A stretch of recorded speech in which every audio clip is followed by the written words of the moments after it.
Welcome to the show, everybody. This is your boy, Lo Jackson, coming to you live with the Only You podcast, where I'm doing book reviews that are helpful, meaningful, might give someone hope, may give someone a light in the darkness, that they may find their way through the darkness, even if it's on their knees for a little bit, to the light at the end of the tunnel. And today I'm going to be doing a book called A Man's Search for Meaning by Dr. Viktor Frankl. And if you don't know who Viktor Frankl is, Viktor Emil Frankl, he was born on March 26th, 1905. He passed away on actually September 2nd, 1997, was an Austrian psychiatrist who founded logotherapy. And if you don't know what logotherapy is, it was developed by Dr. Frankl, who he is a neurologist and a psychiatrist. And it's based on the premises that the primary motivational force of an individual is to find a meaning in life. Frankl describes it as the third Viennese school of psychotherapy, along with Freud's psychoanalysis and Adler's individual psychology.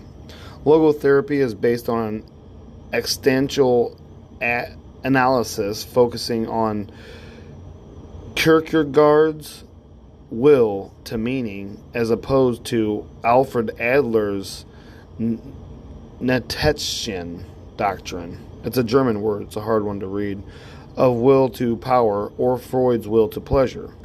And we've talked in other podcasts about Freud and Adler. They were one of the three biggest psychologists ever. Rather than power or pleasure, logotherapy is founded upon the belief that striving to find meaning in life is the primary, most powerful, motivating, and driving force in humans. A short introduction to this system is given in Frankl's book, Man's Search for Meaning. This book was written in 1946, and in which Viktor Frankl, he outlines how his theories helped to survive the Holocaust experience, and how that experience further developed and reinforced his theories.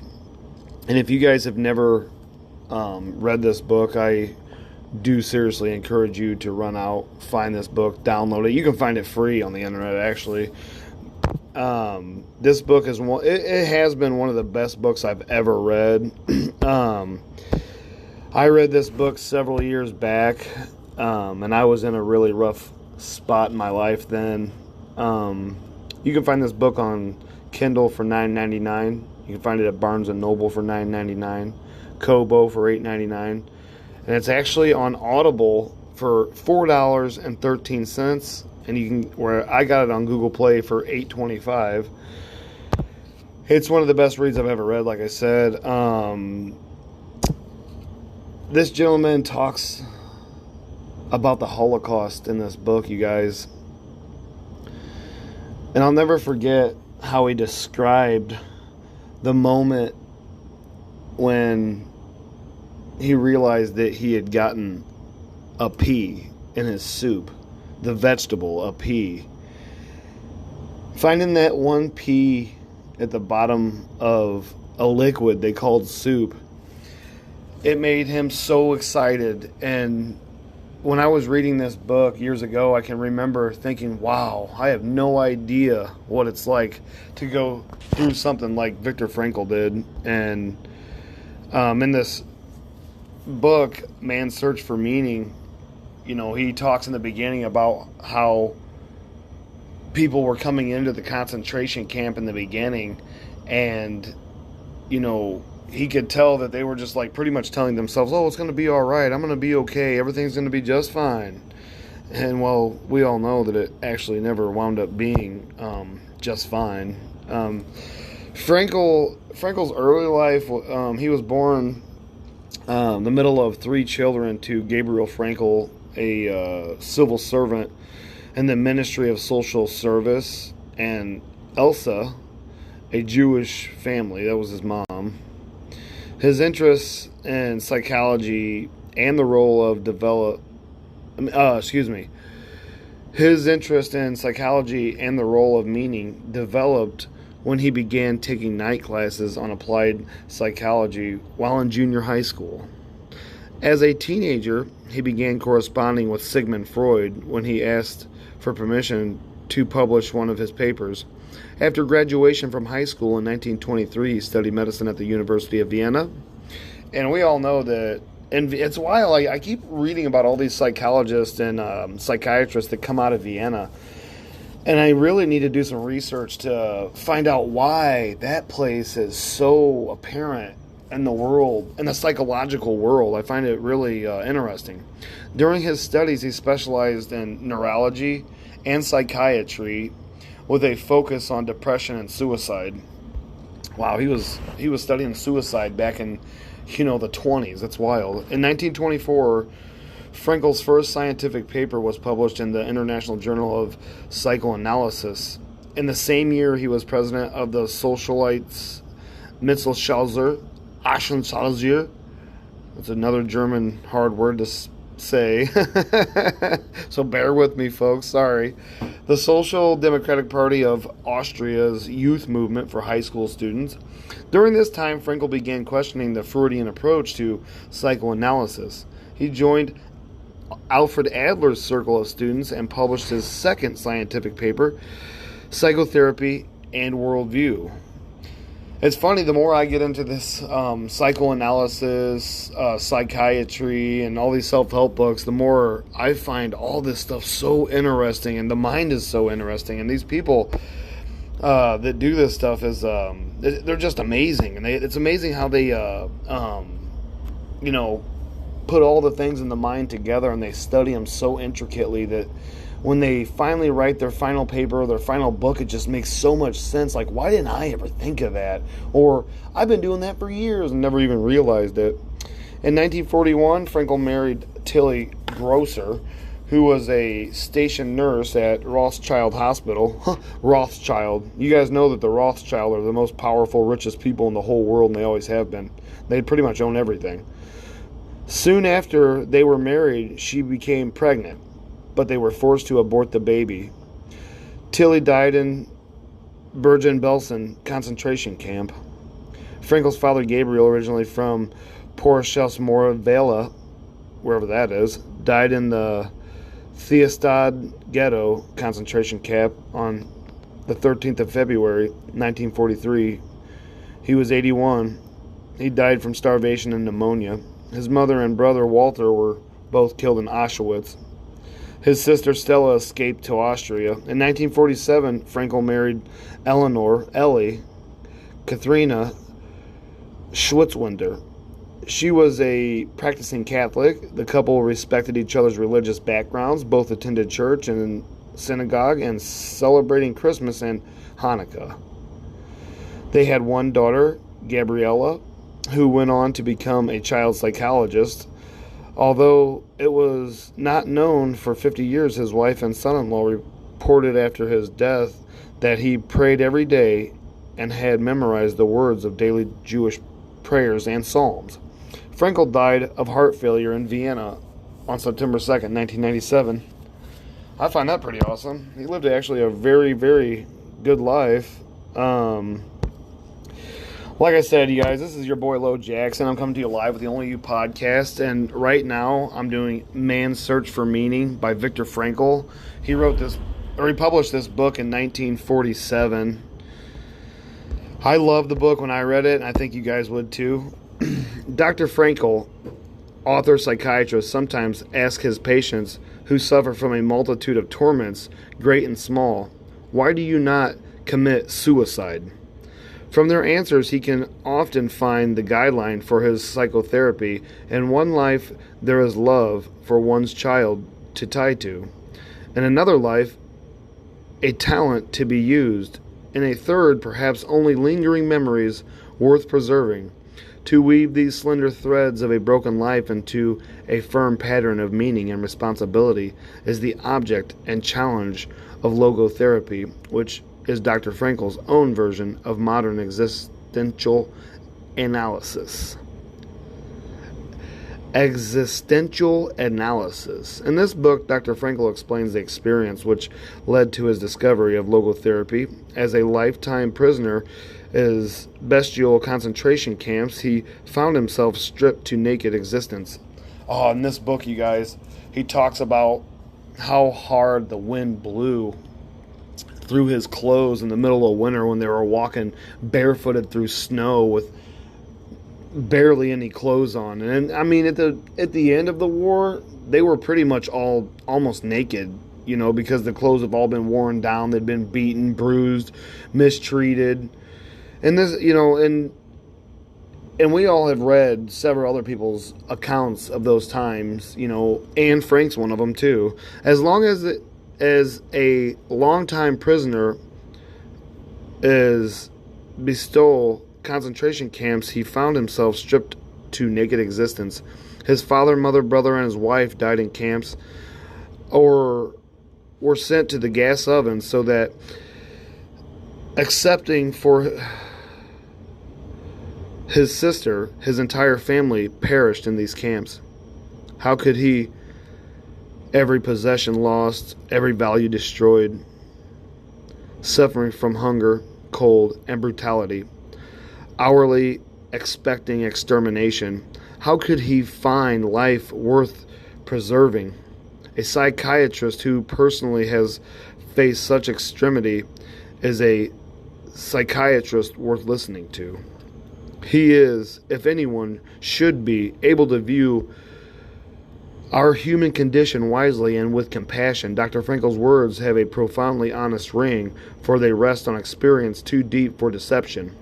What he has to say gains a prestige because of his present position on the medical faculty of the University of Vienna, and because of the renown of the logotherapy clinics that today are springing up in many lands, patterned on his own famous neurological polyclinic in Vienna. One cannot help but compare Viktor Frankl's approach to theory and therapy with the work of his predecessor, Sigmund Freud. Both physicians concern themselves primarily with the nature and cure of neurosis. And I'm not sure if you guys know what neurosis is. It's like an onset of somebody acting pretty wild and crazy out of nowhere. And I believe psychosis and neurosis are somewhat similar. Don't quote me on that though. Freud finds the root of these distressing disorders in the anxiety caused by conflicting and unconscious motives. Frankl distinguishes several forms of neurosis and traces some of them to the failure of the sufferer to find meaning and a sense of responsibility in his existence. Freud stresses frustration in the sexual life. Frankl, frustration and the will to meaning. In Europe today, there is a marked turning away from Freud and a widespread embracing of existential analysis, which takes several related forms, the school of logotherapy being one. It is characteristic of Frankl's tolerant outlook that he does not repudiate Freud, but builds gladly on his contributions, nor does he quarrel with other forms of existential therapy, but welcomes kinship with them, which makes sense, especially if you're in that field. The present narrative, brief though it is artfully constructed and gripping. On 2 occasions I have read it through at a single sitting, unable to break away from its spell. Somewhere, and I find that to be completely true with this book. It literally hook, line, and sinkered me as soon as I read it. This guy, I mean, when you read what he writes, you can tell his words come from the utmost experience of the utmost serious situations that life could ever throw at one single human being at one time. We all have heard the horror stories of Auschwitz. Come on. This guy lived it. In Europe today, there is a marked turning away from the Freud and the wides... Yeah, I read that already. I'm sorry. The present narrative, brief though it is, and artfully constructed and gripping. Yes, I agree. Dr. Frankl introduces his own philosophy and logotherapy. He introduces it so gently into the continuing narrative that only after finishing the book does the reader realize that here is an essay of profound depth and not just one more brutal tale of concentration camps. Agreed. From his autobiography, wow, if I could really read the words that are written here. From his autobiographical fragment, the reader learns much. He learns that a human being does not, he learns what a human being does when he suddenly realizes he has nothing to lose except his so ridiculous naked life. Frankl's description of the mixed flow of emotion and apathy is arresting. First to the rescue comes a cold, detached curiosity concerning one's fate. Swiftly to come strategies to preserve the remnants of one's life, though the chances of surviving are slight. Hunger, humiliation, fear, and deep anger at injustice are rendered tolerable by closely regarded images of beloved persons, by religion, by a grim sense of humor, and even a glimpse of the healing beauties of nature, a tree, or a sunset. By these moments of comfort do not establish the will to live unless they help the prisoner make larger sense out of his apparently senseless suffering. It is here that we encounter the central theme of existentialism. Existentialism. To live is to suffer. To survive is to find meaning in the suffering. If there is a purpose in life at all, there must be a purpose in suffering and in dying. But no man can tell another what this purpose is. Each must find out for himself and must accept the responsibility that his answer prescribes. If he succeeds, he will continue to grow despite all indignities. Frankl is fond of quoting Nietzsche, Nietzsche. It's a person. I don't know him though, or I've never heard of him. He who has a why to live can bear with almost any how. In the concentration camp, every circumstance conspires to make the prisoner lose his hold. All the familiar goals in life are snatched away. One alone remains as the last of the human freedoms, the ability to choose one's attitude in a given set of circumstances. And that predominantly is really what this book is about, is that they can take people of the world of power or governments, they can take every single thing away from the human soul. It can break you in so many ways, but what they cannot take, they can take every aspect except the attitude you choose to look through spectacles that are given to you while you're suffering. And the only thing you have, they can't take away how you choose, your attitudes that you choose. They just can't do it. I find that so true. Each must find out for himself and must accept the responsibility that his answer prescribes. If he succeeds, he will continue to grow in spite of all indignities. I found that interesting. In the concentration camp, very circumstance conspires to make the prisoner lose his hold. All the familiar goals in life are snatched away. One alone remains as the last of human freedoms, the ability to choose one's attitude in a given set of circumstances. This ultimate freedom, recognizes by the ancient Stoics as well as by modern existentialisms, takes on a vivid significance in Frankl's story. The prisoners were only average men, but some, at least by choosing to be worthy of their suffering, proved man's capacity to rise above his outward fate. As a psychotherapist, the author, of course, wants to know how men can be helped to achieve his distinctively human capacity. How can one awaken in a patient the feelings that he is responsible to life for something, however grim his circumstances may be? Frankl gives us a moving account of one collective therapeutic session he held with his fellow prisoners. At the publisher's request, Dr. Frankl has added a statement of the basic tenets of logotherapy as well as bibliography.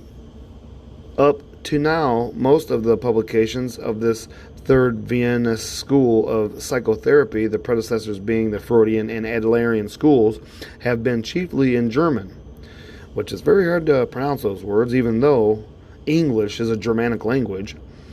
The reader will therefore welcome Dr. Frankl's supplement to his personal narrative. Unlike many European existentialists,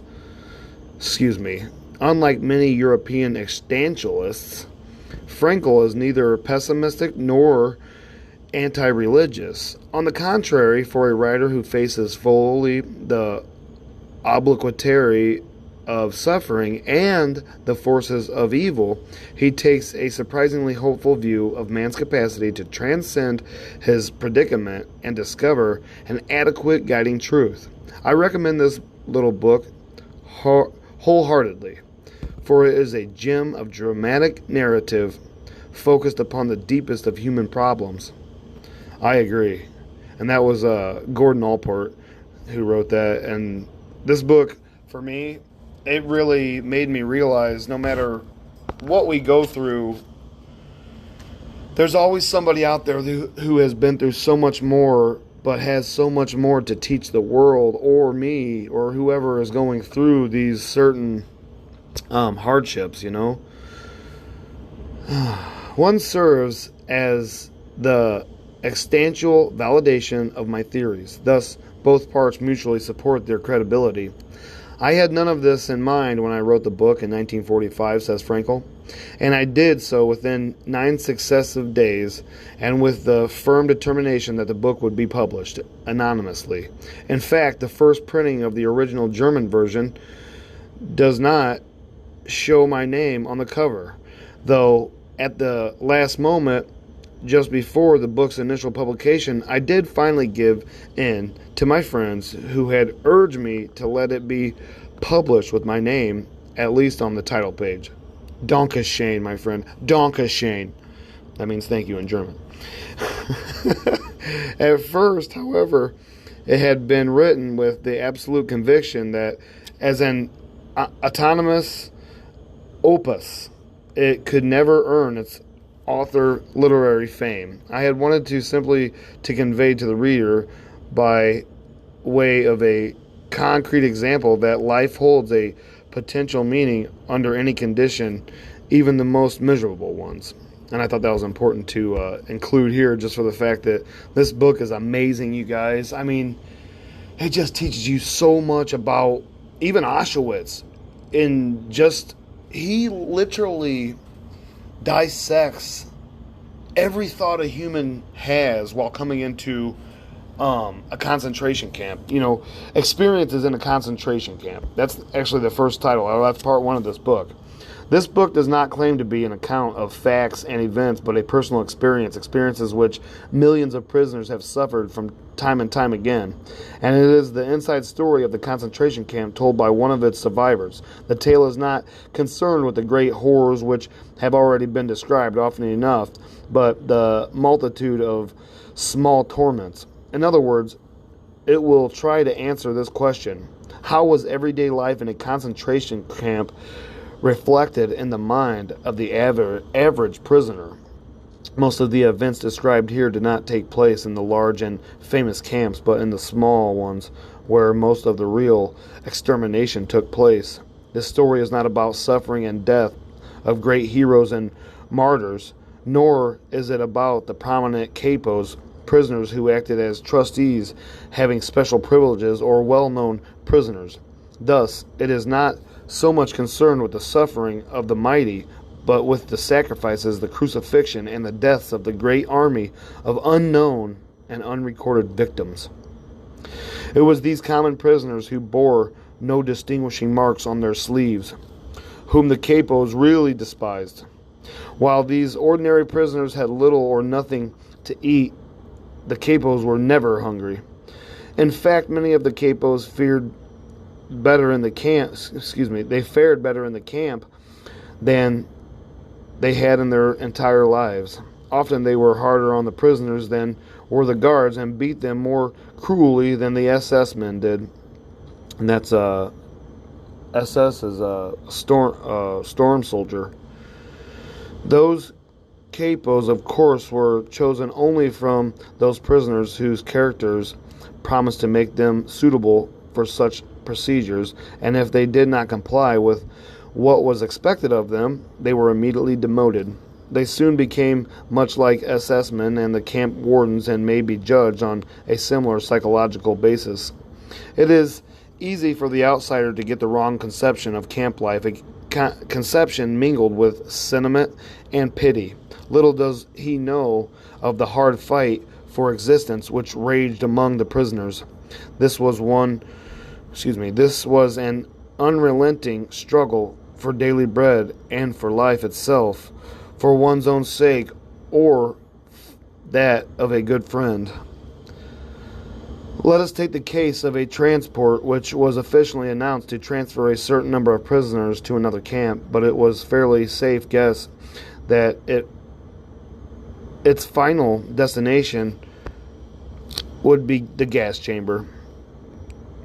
A selection of sick or feeble prisoners incapable of work would be sent to one of the big central camps, which were fitted with gas chambers and crematoriums. The selection process was the signal for a free fight among all the prisoners, or a group against a group. All that mattered was that one's own name and that one's friend were crossed off the list of victims, though everyone knew that for each man saved another victim had to be found. A determined number of prisoners had to go with each transport. It did not really matter which, since each of them was nothing but a number. On their admission to the camp, at least this was the method in Auschwitz, all their documents had been taken from them together with their other possessions. Each prisoner, therefore, had an opportunity to claim a fictitious name or profession, and for various reasons many did this. The authorities were interested only in the captives' numbers. These numbers were often tattooed on their skin and also had to be sewn to a certain spot on the trousers, jacket, or coat. Any guard who wanted to make a charge against a prisoner just glanced at his number, and how we dreaded such glances. He never asked for his name. To return to the convoy about to depart, there was neither time nor desire to consider moral or ethical issues. Every man was controlled by one thought only: to keep himself alive for the family waiting for him at home, and to save his friends. With no hesitation, therefore, he would arrange for another prisoner, another number, to take his place in the transport. As I have already mentioned, the process of selecting capos was a negative one. Only the most brutal of the prisoners were chosen for this job, although there were some happy exceptions. But apart from the section of capos which was undertaken by the SS, there was a sort of self-selecting process going on the whole time among all the prisoners. On the average, only those prisoners could keep alive who, after years of trekking from camp to camp, had lost all scruples in their fight for existence. They were prepared to use every means, honest and otherwise, even brutal force, theft, and betrayal to their friends, in order to save themselves. We, who have come back by the aid of many lucky chances or miracles, whatever one may choose to call them, we know the best of us did not return. Many factual accounts about concentration camps are already on record. Here, facts will be significant only as far as they are part of man's experiences. It is the exact nature of these experiences that the following essay will attempt to describe. For those who have been inmates in a camp, it will attempt to explain their experiences in the light of present-day knowledge. And for those who have never been inside, it may help them to comprehend and, above all, to understand the experiences of that only too small percentage of prisoners who survived and who now find life very difficult. These former prisoners often say, "We dislike talking about our experiences.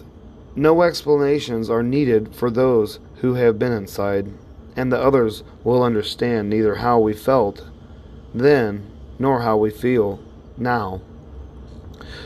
To attempt a methodical presentation of the subject is very difficult, as psychology requires a certain scientific detachment, but does a man who makes his observations while he himself is a prisoner possess the necessary detachment?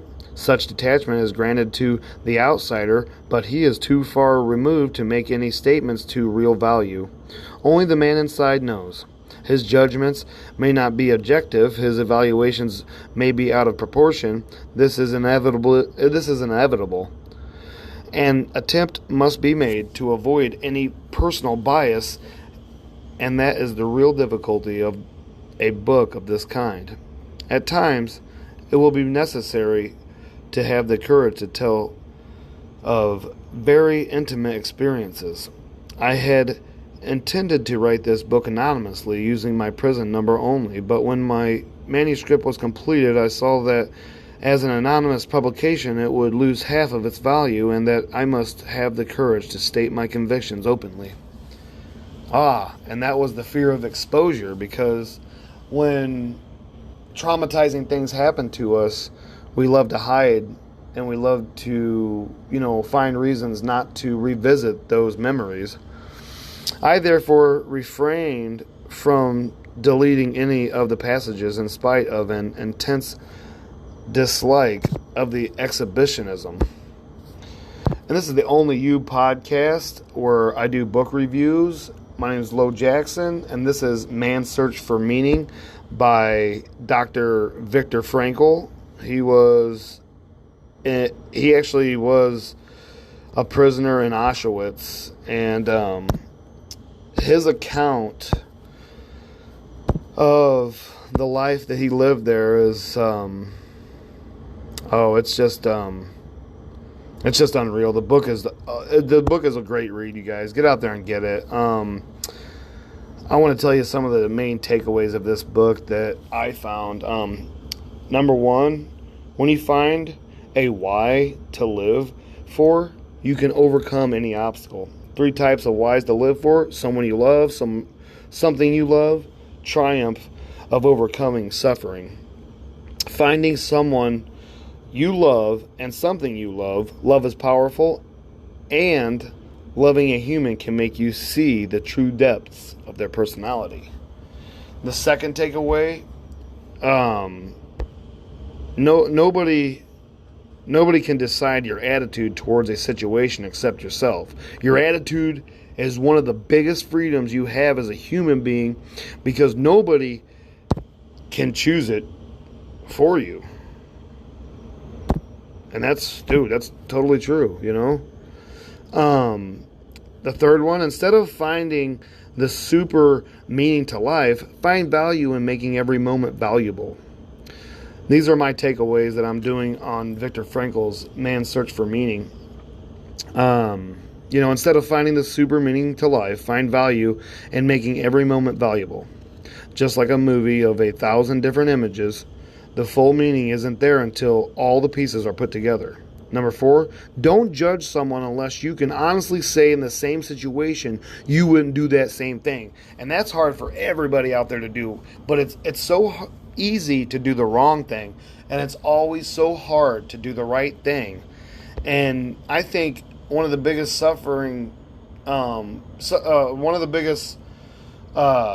suffrages as a society is that everyone suffers from that fourth takeaway, is they judge someone because they think that they wouldn't do that, but they don't know because they've never been put in that kind of situation. So like Mike Tyson said, everybody has a plan until they get punched in the face. And that's the God's honest truth. And the same goes for me. My fifth takeaway is suffering promotes growth, and you can suffer more than you think. Find the positives of overcoming a difficult problem and learn from it. Yeah, so suffering promotes growth, and you can suffer more than you think. So find positives of overcoming a difficult problem and learn from it. And we all have problems with that at times. It just depends on if we want to learn or if we don't want to learn about it, or if we like something or we dislike something.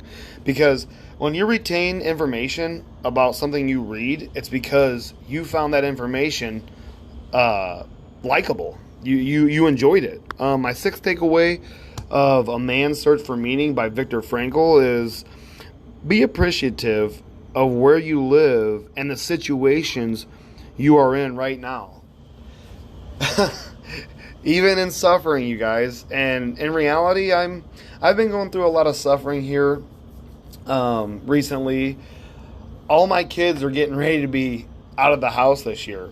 I literally have one at home, and that's it. Like we're gonna be empty nesters, and it's so weird, and it's so hard to get acclimated, or be appreciative of the way I'm living right now, just for the fact that I've lived this way for 20 years. I don't know anything different, but I'm learning to find joy in knowing that soon I'm going to be able to take vacations and go where I want to, do what I want to, and not have the responsibility of another human being except for when they call or reach out to me. And that is actually a hard situation to be appreciative of.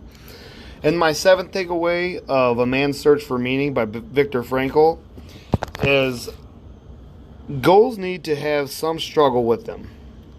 And that's to be meaningful, obviously. You have overcome an obstacle you have to overcome an obstacle to really see how great the goal was that you achieved. Or also set a goal to aim for. Stop worrying about where you fit in the grand scheme of things and focus on achieving your goal, in which we all have problems achieving goals because there are so many little things in our way. At this point in history, there's gadgets on every street corner. They got TVs hanging on Times Square in New York City now. There's so many distractions out there that it's hard to accomplish our goals, even though we all want to. I shall leave it to others to distill the contents of this book into dry theories. These might become a contribution to the psychology of prison life, which was investigated after the First World War, and which acquainted us with the syndrome of barbed wire sickness. Oh, and that's a real sickness, you guys. The first penitentiary in the United States was built in Philadelphia in 1790, and they called it a penitentiary for a reason, because when you checked in, they handed you a Bible and put you in a 6x9 and told you to repent for your sins. And so the whole time you were there, you had a Bible and you were there to repent for your sins, and that's why they call it penitentiary. We are indebted to the Second World War for enriching our knowledge of the psychotherapy of the masses. If I may quote a variation of the well-known phrase and title of a book by Laban, for the war gave us the war of nerves, and it gave us the concentration camp. As this story is about my experiences as an ordinary prisoner, it is important that I mention, not without pride, that I was not employed as a psychiatrist in camp or even a doctor, except for the last few weeks. A few of my colleagues were lucky enough to be employed in poorly heated first aid posts, applying bandages made of scraps of waste paper, but I was number 119,104, and most of the time I was digging and laying tracks for rail lines. At one time, my job was to dig a tunnel without help for a water main under a road. This feat did not go unrewarded. Just before Christmas 1944, I was presented with a gift of so-called premium coupons. These were issued by the construction firm to which we were practically sold as slaves. The firm paid the camp authorities a fixed price per day per prisoner. The coupons cost the firm 50 preferings. each and could be exchanged for 6 cigarettes. Often weeks later, although they sometimes lost their validity, I became the proud owner of a token worth 12 cigarettes. But more important, the cigarettes could be exchanged for 12 soups, and 12 soups were often a very real respite from starvation. The privilege of actually smoking cigarettes was reserved for the capo, and that's the guards at the concentration camp, you guys, the capos, who had his assured quota of weekly coupons, or possibly a prisoner who worked as a foreman in a warehouse or workshop and received a few cigarettes in exchange for doing a dangerous job. The only exceptions to this were those who had lost the will to live and wanted to enjoy their last days. Thus, when we saw a comrade smoking his own cigarettes, we knew he had given up faith in his strength to carry on, and once lost, the will to live seldom returned. This is the Only You podcast. Your boy Lo Jackson coming to you live, and I'm reading to you A Man's Search for Meaning by Viktor Frankl, a book written in 1946. And you can actually find this book online for free if you are really interested in it. I find this book to be one of the greatest reads I ever read. This is the second time I've read this book in the last year. And if you're out there lost, you're looking for hope, you don't know what to do, I would start with this book right here, A Man's Search for Meaning, because it just breaks down so many different barriers inside your mind and lets you know that you are not alone, that there are people out there that have been through things that there are people out there that have been through things that know how to write, and when they write, their words literally tear down every barrier inside your mind, because you know when you read their words how true and how real and what they really went through is real, and you can feel it. The symptom that characterizes the first phase is shock. Under certain conditions, shock may even precede the prisoner's formal admission to the camp. I shall give as an example the circumstances of my own admission. 1,500 persons had been traveling by train for several days and nights. There were 80 people in each coach. All had to lie on top of their luggage, and few remnants of their personal possessions. The carriages were so full that only the top parts of the windows were free to let in the gray of dawn. Everyone expected the train to head for some munitions factory, in which we would be employed as forced labor. We did not know whether we were still in Silesia or already in Poland. The engine's whistle had an uncanny sound, like a cry for help sent out in a commiseration for the unhappy load which it was destined to lead into perdition. Then the train shunted, obviously nearing a main station. Suddenly a cry broke from the ranks of the anxious passengers. "There is a sign, Auschwitz!" Everyone's heart missed a beat at that moment. Auschwitz! The very name stood for all that was horrible. Gas chambers, crematoriums, massacres. Slowly, almost hesitatingly, the train moved on, as if it wanted to spare its passengers the dreadful realization as long as possible. Auschwitz. Thank you guys for listening. This is the Only You podcast. This is your boy Lo Jackson, and I just got done reading a little of A Man's Search for Meaning by Viktor Frankl. You need to go out and check this out. Thank you for following me. Thank you for sharing me. I'm on Instagram. I'm on TikTok. I'm on YouTube. And if you have any questions, you guys can email me at onlyyoupodcast2022. That's YOU.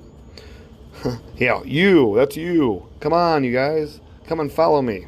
Or email me with your questions. I appreciate it, and thank you for listening, and I'll talk to you next time. And like I said, be good to yourselves.